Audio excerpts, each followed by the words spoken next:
Rich on paper, broke in reality. The high-income poverty trap. Let me give you a number. $120,000 a year. Pause for a moment and let that sink in. $120,000. More than double what many people in America earn annually. The kind of number people build lives with, chase dreams on, say, "We've finally made it" about. Now, let me tell you something else. That's what my owner makes. And every month, 3 days before payday, he looks at me, silently, calculating, with that familiar tension on his face. I'm a wallet.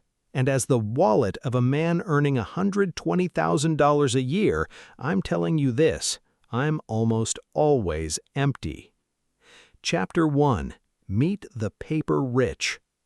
I've seen many wallet owners over the years, but my owner belongs to a special category, one economists have recently given a name: high earner, not rich yet. There's even an English acronym for it, Henry. Sounds contradictory, doesn't it? High income, financial struggle in the same sentence? But I live this contradiction every single day. I ride in his pocket. I feel every purchase. I know every end of month. I make a 6-figure salary doesn't mean I live comfortably. Sometimes there's a mountain of difference between those two sentences, deep, quiet, and often too embarrassing to admit.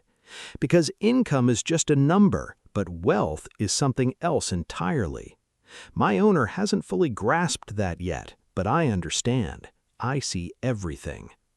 Think about it this way. If my owner told his salary, that person would probably say, "Wow, you must be living well." But what does that good life actually look like? The first Friday of the month, the paycheck hits. That same day, a $3,200 mortgage payment is automatically withdrawn, the monthly cost of a house in the New Jersey suburbs. Monday, the student loan payment goes out, still not paid off. Wednesday, payments on 2 car loans come due. Thursday, the private school tuition is collected. Friday, health, dental, and vision insurance premiums are paid. By the weekend, the only thing on his mind is how many days until the next paycheck. I've been watching this cycle for a long time, and here's what I've noticed. Earning more doesn't end this pattern. It just keeps you in the same loop with bigger expenses and heavier burdens. Chapter 2. Lifestyle Inflation, the Invisible Spending Machine. Now, let me tell you about the real trap. When my owner got his first high salary, he was living in a 2-bedroom apartment in Astoria. He took the subway to work. He cooked most of his meals at home. Back then, a little money was left in me each month. Not a lot, but it was real savings. Then he got promoted. His salary went up 30%. What changed? It wasn't the income that changed, it was the spending. He moved to the suburbs. The kids should grow up with a backyard, he said. He bought a car. The subway was gone from his life. He had no choice, he said. Then came the second car. My wife works too, he said. He started looking at private schools. They deserve the best, he said. He switched to shopping at Whole Foods. We should eat healthier, he said. And with every "for the kids," every "I had no choice," every "only the best," money started flowing out of me, not into me. This is called lifestyle inflation. As your income rises, your spending rises at the same pace, sometimes even faster. The result, you earn more, but you feel the same financial pressure, maybe even more intensely, because now you're carrying the cost of a bigger life. Think of it this way. Paying rent in Brooklyn was a burden, but it gave you room to move. But the moment you took on a mortgage, you stepped under a 30-year commitment. 30 full years. The day you signed, you also made a promise to your 2054 self, and that promise keeps knocking on your door every single month. As income rises, downsizing a lifestyle becomes harder and harder because everyone around you sees that bigger life, and stepping back feels like failure. This isn't a character flaw, It's how the brain works. What you have gradually becomes your normal, and losing that normal feels like a loss. Psychologists call it hedonic adaptation. I have my own name for it, the golden cage. Chapter 3. The Fixed Cost Fortress, a room with no exit. My owner's expenses fall into two categories. The first is visible: steakhouse dinners, weekend getaways to the Hamptons, a new jacket. These get noticed. I overspent this month, he says.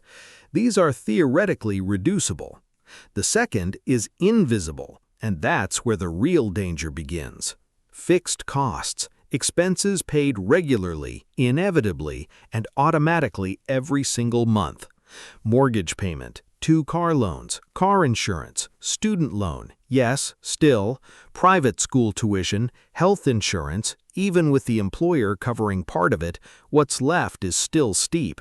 Dental insurance, vision insurance, life insurance, homeowner's insurance, property tax. In New Jersey, this is no joke. It can reach $15,000 to $20,000 a year.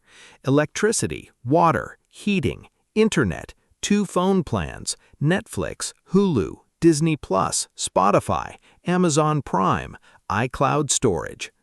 Each of these line items looks reasonable on its own, but together, 2/3 of my owner's salary evaporates within the first week of the month.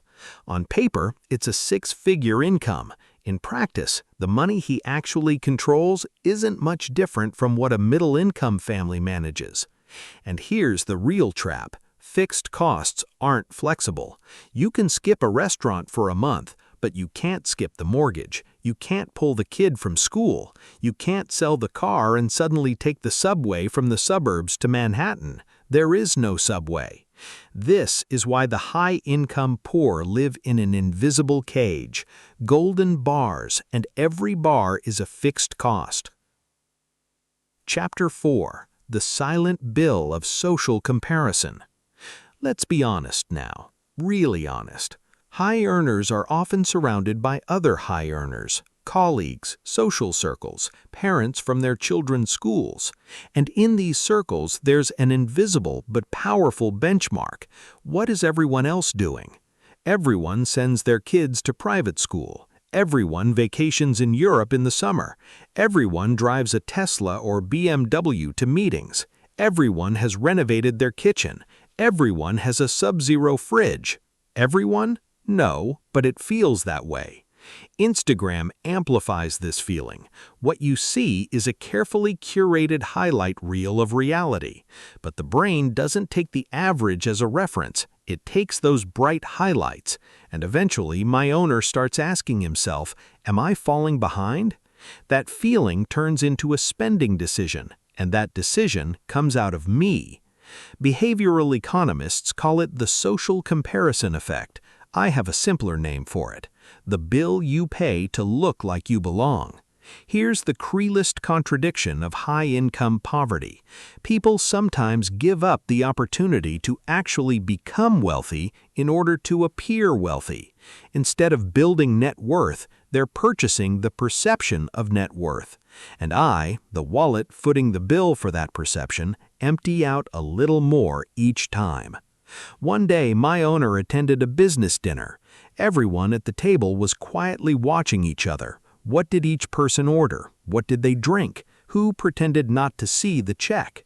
No one hesitated to make expensive choices, because hesitating meant saying, I can't afford this, and saying that out loud called into question whether you belonged at that table at all. That dinner came out of me.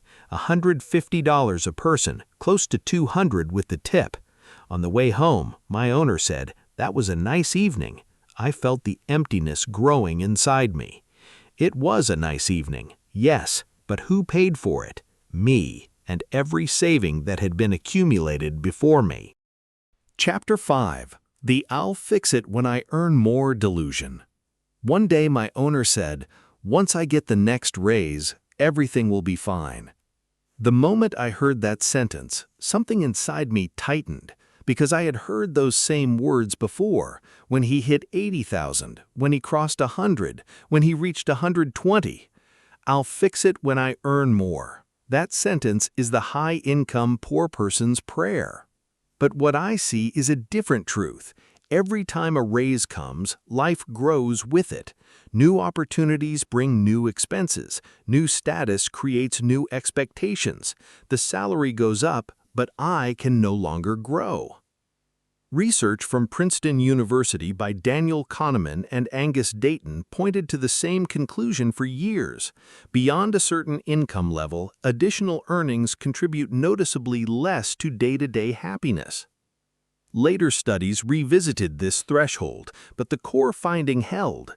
Beyond a certain point, money buys freedom, not happiness.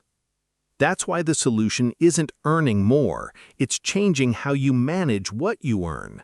The issue isn't income, the issue is the system. And right now, that system is working against my owner.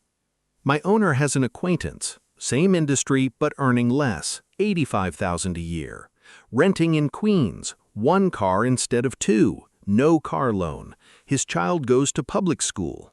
Every month, $500 goes automatically into a 401k. He has a 6-month emergency fund sitting in a savings account. My owner sometimes asks him, "How do you manage this?" The acquaintance smiles. "My expenses are lower than my income," he says. It sounds like a simple sentence, but inside it there's a great deal of discipline. I've never seen that man's wallet, but I can picture it, full, at peace, and growing a little heavier every month. Chapter 6. What Real Wealth Is Not. Let me ask you something. What is wealth? A 6-figure salary? A big house? A Tesla? A Hamptons vacation? No, absolutely not. Wealth is the quiet peace of waking up in the morning without financial anxiety. Wealth is not panicking when an unexpected expense appears, when your car breaks down, your roof leaks, you lose your job. Wealth is the freedom to say, "I can leave" when you're unhappy with your work. None of these is a number, they're a feeling. And that feeling doesn't come from a high salary, it comes from what you do with a high salary. Morgan Housel writes in The Psychology of Money that wealth is what you don't see. The car you didn't buy, the vacation you didn't take, the bigger house you didn't move into. Wealth is accumulated options, flexibility for the future. My owner has a colleague who earns less, lives in a smaller home, drives an ordinary car, but saves consistently every month. His 401k is healthy, he has a Roth IRA, and in work meetings he's visibly the most at ease, because he's not sitting at that table out of necessity, he's there by choice. That's the quiet signal of real wealth, invisible but real. My owner calls him modest, I call him free. Chapter 7. The Way Out, Rebuilding the System. So what should be done? I won't lecture you because I'm a wallet, not a teacher, but I can share what I've seen. The way out of high-income poverty doesn't start with increasing income, it starts with rebuilding the system. The first step is seeing the truth. Write it down. What is your income? Not gross, but net. What are your fixed costs? What's left? Many people avoid asking this question because the answer can be unsettling, but an unknown problem is an unsolvable problem.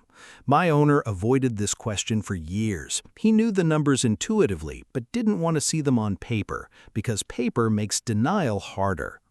The second step is the pay yourself first rule. When the paycheck arrives, before spending anything, automatically, without touching it by hand, the 401k contribution goes, the emergency fund goes, the savings account goes. Then you live on what remains. The amount can start small. What matters is the habit, not the number, because you don't spend money you never see. The third step is the hardest. questioning fixed costs, reevaluating every commitment, asking, does this actually add value to my life, or is it just status? Is private school truly for your child's future or for your social circle's expectations? Is the second car a real need or just a feeling of obligation that suburban life imposes? Some answers will sting, but that sting will last far less time than years of financial suffocation. And finally, stepping out of social comparison, perhaps the hardest of all. But this much is worth remembering. What the people around you display is not reality. It's a performance. Your neighbor's Tesla might be leased. Your colleague's European vacation might have been charged to a credit card, and you don't have to pay the bill for that performance. My owner realized something tonight. For years, he had been earning a six-figure salary, but he had never felt wealthy. And that wasn't his fault. No one had ever explained the real game to him. No one had warned him earning more doesn't mean accumulating more net worth. No one had warned him if your lifestyle grows with your income, you'll never close the gap. I tried to warn him, but I'm a wallet. I have no voice. I'm only noticed when I'm empty. Tonight, for the first time, he listened. And maybe you will too, because being rich on paper is a very different thing from being comfortable in reality. And to close that gap, you don't need to earn more. You need to manage more wisely. Let me say one more thing. Among those watching this video today, there may be people just like my owner. Six-figure salary, but the same tension every month. Everyone thinks things are going well, but inside, the numbers are a mess. Don't be ashamed. This trap was built for smart people. Wall Street knows it. Marketing companies know it. Car manufacturers know it. No one thinks you're foolish, but the system benefits from keeping you in this loop. Noticing it is already opening the first door out of the trap, and opening that door began the moment you watched this far. Income is a number, wealth is a feeling, and the name of that feeling is freedom. Take charge of your money. Take charge of your life. See you in the next video.